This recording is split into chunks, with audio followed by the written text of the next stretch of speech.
বেলায় ঘুমের থেকে উঠেই তো এক থালা ভাত খেয়ে নিয়েছি মাছ ভাজা দিয়ে।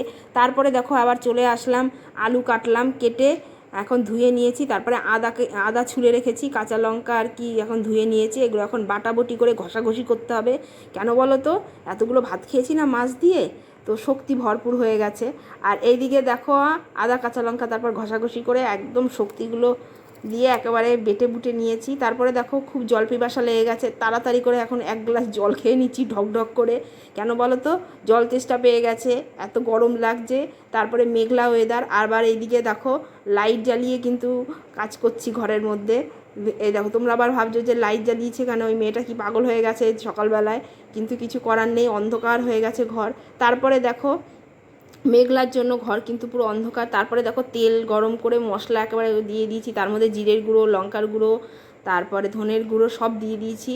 আর আদা কাঁচা লঙ্কা যেটা বেটেছিলাম ওটাও কিন্তু একেবারে দিয়ে দিয়েছি। দেখো লাল লাল হয়ে গেছে লঙ্কার গুঁড়ো দেওয়াতে। তারপরে দেখো মাছটা রান্না করেছি ঝোল ঝোল, কেমন হয়েছে কমেন্ট করে জানিও।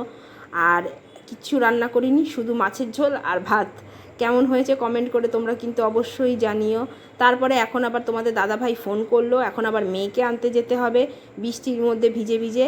তো চলো, আর এখন দেখো টাইমটা দেখেছো, আবার এখন এই জামা কাপড়গুলো এখন ভাঁজ করতে হবে, তারপরে মেয়েকে আনতে যাব। কেন হাতে এখনও সময় আছে, তাও এখনও এঁঠো বাসনটা মাজা হয়নি। চলো এঁঠো বাসনটাও এখন মেজে নিই, তারপরে তোমাদের সাথে পরে আবার দেখা হচ্ছে।